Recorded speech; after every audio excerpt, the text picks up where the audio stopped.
Welcome to the Real News Network. I'm Paul Jay in Baltimore. And welcome back to Reality Asserts Itself with our series of interviews with Rob Johnson, who joins us again in the studio. Thanks for joining us again, Rob. My pleasure. So one more time, Rob is president of the Institute for New Economic Thinking. He's also a senior fellow and director of the Global Finance Project for the Franklin and Eleanor Roosevelt Institute in New York. Previously, Robert was a managing director at Soros Fund Management, where he managed a global currency bond and equity portfolio.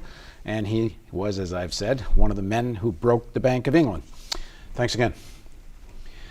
When INET was created, I saw an interview with Mr. Soros, who says we're going to question all the fundamentals. Mm-hmm. But are you questioning all the fundamentals? And what I'm getting at is this. Do you not start from the point that private ownership of the commanding heights of the economy is okay? That private ownership of the banking system is okay? Do you question that? Yeah. But what I would say is, at the level that George is talking about fundamentals, we're talking about what's the nature of information that any person in any institution has. Can a central bank really control what's going on when they give very authoritative speeches? Could the commanding heights be organized, how do you say, efficiently or for the well-being of society, given how little people actually know when they drive out into the fog of the future? Are financial firms that have all kinds of skewed incentives with management, stock options and buybacks and so forth, spending enough on long-term R&D and training workers and so forth? We question all of these things. So, but the question of what kind of information does any given actor have, what kind of production and for whom, how they can influence the political process, whether there's inherent stability or instability in the system. You know, economics is founded on a rather cheerful note that everything reaches equilibrium. It's not clear that that's truth. Well, that's an assumption. That's an assertion. I mean, that's right. Soros and you and INET, your critique has been against that kind of market fundamentalism, mm-hmm. that the market clearly isn't reaching equilibrium. Well, my sense is there are times when it approximates something like that, and there are times, like in the United States now, where we've had a prolonged slump from 2008 to the present, where it doesn't even begin to approach re-equilibration around full employment. And whatever sense of equilibrium there is now, how much is that the function of the Fed and their, the sort of the quantitative easing, their ability to keep putting tons of zero interest money essentially into the big banks to make them appear stable? Is that really covering up the fundamental underlying flaw, paralysis in the economy, really? But I don't think the paralysis emanates from the Fed. I think the Fed is the second mover in a dysfunctional system doing the best they can. And it may have some very adverse side effects that we'll experience in the future. What we really needed in the United States was a very, very profound rebuild of our education system and our infrastructure. And there was no better time to do it than when we had all this slack labor, particularly from the construction industry after the housing bubble collapsed in 2008. I think we have tremendous policy failures in the United States at this juncture. We also have a world system that's very broken. The second, third, and fourth largest economies in the world, China, Japan, and Germany, are all export-led growth economies. And the consumer of last resort, the buyer of last resort, the American consumer, is exhausted. And the collapse of the housing bubble made that verdict come in. Wages are stagnant. Right. And real wages are stagnant, going down for very large portions of the population.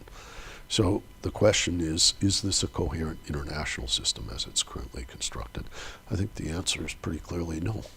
I think the balance of payments system, which emphasizes adjustment by debtor and deficit countries, not by creditor countries, is also sputtering. So, but if the global economic system and the American economic system, if the answer is no, it's really essentially dysfunctional. On the other hand, it's extremely profitable if you're in that top tier, and not just the finance sector. There's some other sectors that are doing very well too, but particularly finance. For them, this isn't dysfunctional. This couldn't be any better. Yeah, if you can produce things in Pakistan or low-wage economies, portions of China, and sell them in the developed world, and use financial engineering to conduct stock buybacks for the top executives, there are a handful of people making a lot of money. And this kind of great gap, both in terms of wealth and in terms of power. If you go back to the 1930s, there seems to have been two potential responses in crisis, and I'm assuming you agree with this. This thing that happened in 2008, the crisis, it will happen again. We don't know. Sooner or later, nothing's really been fixed. If we go back into this deep crisis, if you look back at the 30s, there were two strategies to save capitalism. One was the New Deal, and the other was fascism. But you don't see the forces that would create a New Deal. Well, Carl Poliani wrote the book, The Great Transformation, about the move from free market fundamentalism to a Roosevelt-like New Deal. And at some level, Mark Blythe, I think, wrote another book about the undoing of the Great Transformation. Mark's a scholar at Brown. I thought that the response of the right to 2008 was they said, we're not going to let ourselves have another New Deal. And they fanned the flames of the public in hostility towards government action, particularly focusing on the bailouts and the bankruptcy of the auto companies and the restructuring, so that people did not say, we need larger government. They said, there might be something government should do, but this government's corrupt and it won't do it. We don't trust them. As a result, you might say that the people who do not want a larger presence of government learned from how the New Deal played out how to play a more aggressive role here and inhibit that from happening. But that doesn't necessarily mean they solved our problems. And so how dangerous a moment are we in? I would say the moment right now is one of accumulating environmental dangers. I don't see us making real constructive energy there. I think the inequality and the support and bailouts of the financial sector reduce the legitimacy of society and the sense of coherence, and everyone's afraid. When you see a man like Thomas Perkins or Ken Langone talking about the people are acting like Nazis, first of all, I think it's a horrible analogy to draw, but that reflects fear at their level that the system isn't coherent. They would like, at this point in their life, to have both themselves and others believe that they had used their talents and they'd made a lot of money, and that was a good thing, and they'd created a company like Home Depot that did a lot better for a lot of people. They are being accused of being criminal, and they are aware that this hostility, or the hostility towards the too big to fail bank, is not going away. So has capitalism lost the ability to reform itself? That's an open question. But I think right now, capitalism is not rebalancing. It's like an engineering system. They design it to have feedback. When something's off course, like the space capsule, the feedback comes in and you correct your course. It feels like the yearnings and the desires of large portions of society are not being responded to. The education system is deteriorating. People like Diane Ravitch are talking very, very eloquently about how private equity and hedge fund managers are all teaming together to try to make a profit from the education system, not to educate our population. Healthcare is considered to be what you might call the codification of pharmaceutical, hospitalization, and insurance monopolies, not something that's taking care of people.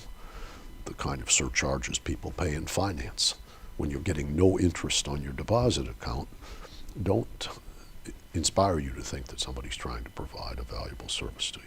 So I think there's questions all across the spectrum at this point. And I think, as you said, whether capitalism can address these questions, perhaps the most profound being climate-related issues, is an open question. I think as the tension, as the urgency gets higher, you cited fascism as a response, information surveillance, greater use of ordnance are dangers that, how you say, may be one path that people would choose. Okay, one more segment. We're going to talk about what the future might look like if there isn't a major course correction, and what some possible solutions might look like. Please join us on Reality Asserts Itself on the Real News Network.